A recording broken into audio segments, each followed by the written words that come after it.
अगली खबर, राजधानी नई दिल्ली के विज्ञान भवन में इंटीग्रेटेड आयुष काउंसिल ने आयुष पद्धति से जुड़े विशेषज्ञों, शोधकर्ताओं और संस्थाओं का 2 दिवसीय सम्मेलन आयुषकॉन 2024 का आयोजन किया, जिसका उद्घाटन तेलंगाना के राज्यपाल जिष्णुदेव वर्मा ने किया।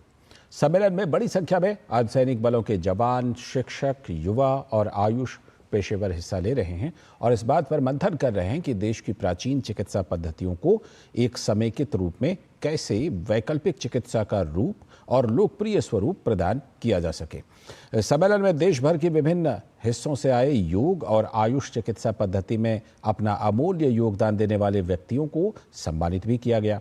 इस मौके पर अपने उद्घाटन संबोधन में तेलंगाना के राज्यपाल जिष्णुदेव वर्मा ने कहा कि आयुष पद्धतियां न केवल भारत की प्राचीन चिकित्सा प्रणाली हैं, बल्कि यह भारतीय संस्कृति के शाश्वत मूल्यों की संवाहक भी हैं।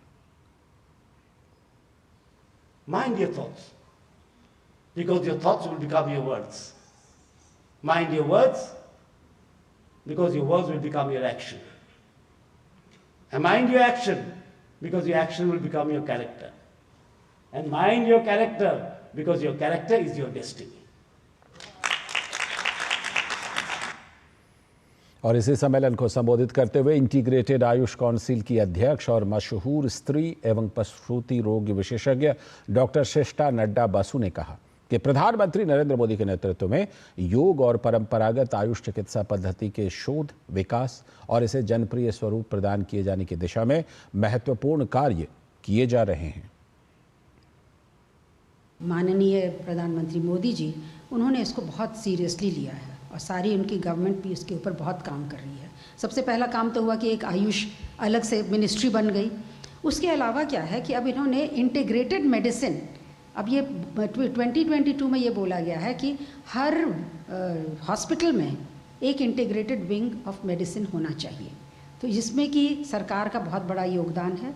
धीरे धीरे ये चीज़ें बढ़ेंगी। ऑलरेडी कई इंस्टीट्यूशंस में और संस्थानों में लोगों ने शुरुआत इसकी कर दी है। ज़रूरत है कि हम लोगों को इसको आगे बढ़ाना, एक दूसरे के प्रति ह्यूमिलिटी से एक दूसरी पद्धति को समझना और उससे हमारे जितने भी लोग हैं और लोग हैं स्वस्थ, उनको करना, मकसद हमारा यही रहेगा।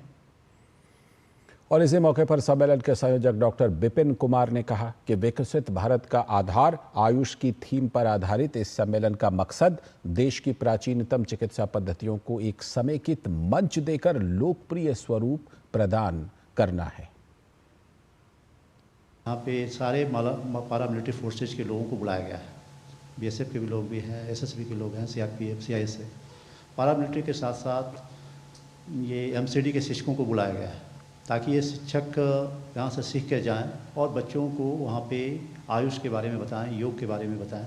साथ ही साथ पूरे देश भर से, विभिन्न राज्यों से, विभिन्न विश्वविद्यालयों से आयुष के शिक्षक आए हैं, आयुष के चिकित्सक आए हैं और 2 दिनों तक काफ़ी कुछ होगा। जैसा कि आप जानते हैं कि इसका जो मुख्य विषय है कि विकसित भारत का आधार आयुष से आरोग्य।